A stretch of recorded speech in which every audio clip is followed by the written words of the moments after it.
Hey garden friends, I am here to go over our Science Kit number 26 activity.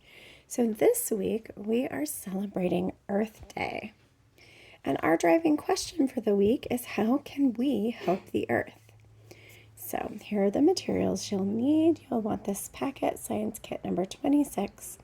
You'll want your science notebook, pencil with an eraser, crayons, colored pencils, or markers for drawing, and you'll need some scissors and a glue stick. So we're celebrating Earth Day. We've learned so much about our local wetlands and the plants and animals that reside in our environment. This week, we get to think about what actions we can take to protect and preserve the natural spaces around us for the future. So in your science notebook, I'd like you to create a couple of lists. You're going to create, first of all, a list of your favorite things about nature. So that could be anything from, I love going hiking, to a list of your favorite flowers or trees or animals that you get to see here in nature. It can really be anything. What are your favorite things to do while you're outside? Do you like to go camping? Don't let your, there's no limitations on that list, just your favorite things about nature. And then on the next page, I'd like to have you create a list of things you can do to help protect nature. Now, I'm sure you're going to be able to come up with a few ideas on your own. If you have trouble coming up with more than a couple of ideas, be sure to join us. Wednesday, we'll have a garden live at 11:30. You can find that link in your Google Calendar. And together, we will brainstorm lots of ways we can work both individually and together to protect nature. There's a couple of great Brain Pop videos that will tie into our activities this week. There's a Brain Pop Junior that teaches you about reduce, reuse, and recycle. And there's a Brain Pop video about climate change. So those would be great to watch and learn more about how we can help. And then the fun part of our activity is your craft that you have in this packet. So you're going to need to get, when you're ready to do the activity, you're going to want your scissors and your glue, a pencil with a good eraser, and then something to use for coloring. You can use markers, you can use colored pencils, you can use crayons, whatever makes you happy. And then you're going to watch the dig-in video. If you want to see my example, that's this video right here that you're watching. So the first thing you're going to do is you're going to write your name on your paper right up here, okay? And then you're going to color your earth template. So I've already colored mine, and you can use whatever colors you want to. Traditionally, when we draw the earth or when you see depictions of the earth, the water is some shade of blue and the earth is often some shade of green. If you prefer to use different colors, I don't mind you being creative. Maybe pick one color for your water and one color for your land, or if you want to get even more creative and color the different continents different colors, that would be kind of a cool variation.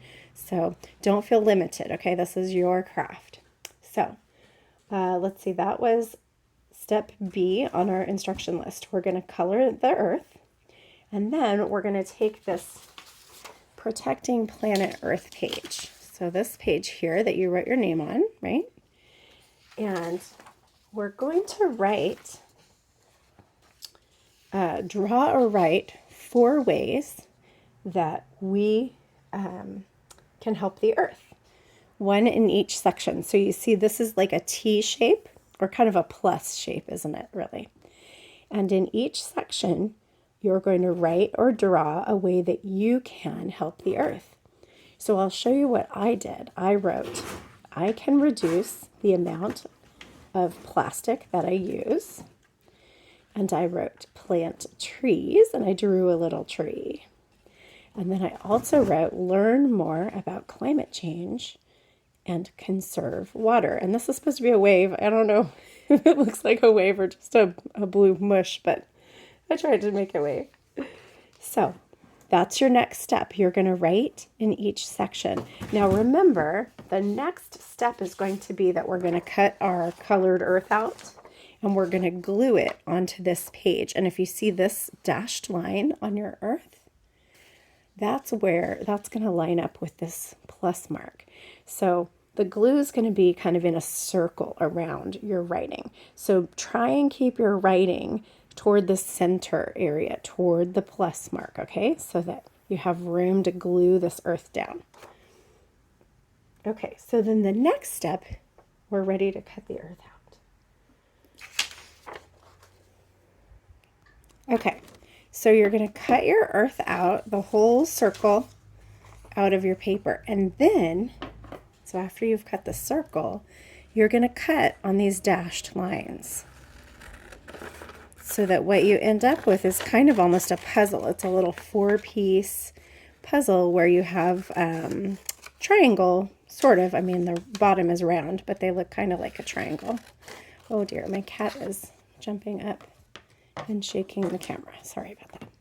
So now I've got 4 pieces of my earth. And then I'm going to take my Protecting Planet Earth page and I'm going to lay my puzzle pieces out on my earth. Let's see if I can remember which piece goes where. There we go. There we go. So then the next thing I'm going to do is I'm going to glue it down. Now remember, you don't want to glue the whole piece down because what we want to be able to do is fold this up so we can see what actions you're taking. So when you apply your glue, I like to put a piece of paper down so I don't get glue on my other work. You're only going to do it along the edge, like maybe, see how that's about the width of my finger? Probably not wider than your finger. And then you're going to line up this pointy corner. It's a 90-degree angle for my older students that know about angles, right? That's a 90-degree angle right there. You're going to line that up and then you're going to press around the circle so that I can still see that I'm going to plant trees. That's one of my actions, okay? And then you're going to do the same thing for each part. You're going to put a little bit of glue just on the outer edge of your earth. And then add it to your puzzle piece. Remember to line up that edging and the 90-degree angle as best you can. Press down on your glue.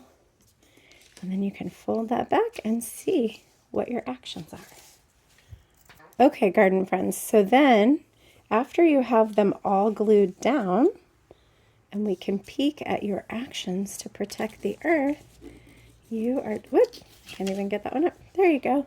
The next step is going to be to share your work. So you can share this on the garden Flipgrid if you'd like. You can share it in your classroom seesaw. You can turn it in to your teacher if you are on campus, or if you're one of our distance learners, you can, if you're coming to pick up regular packets still, you can turn it in when you turn in work to your teacher. And be sure and join us on Wednesday for a discussion about our favorite things about nature and what we can do to help the earth. Thanks, garden friends. Have fun.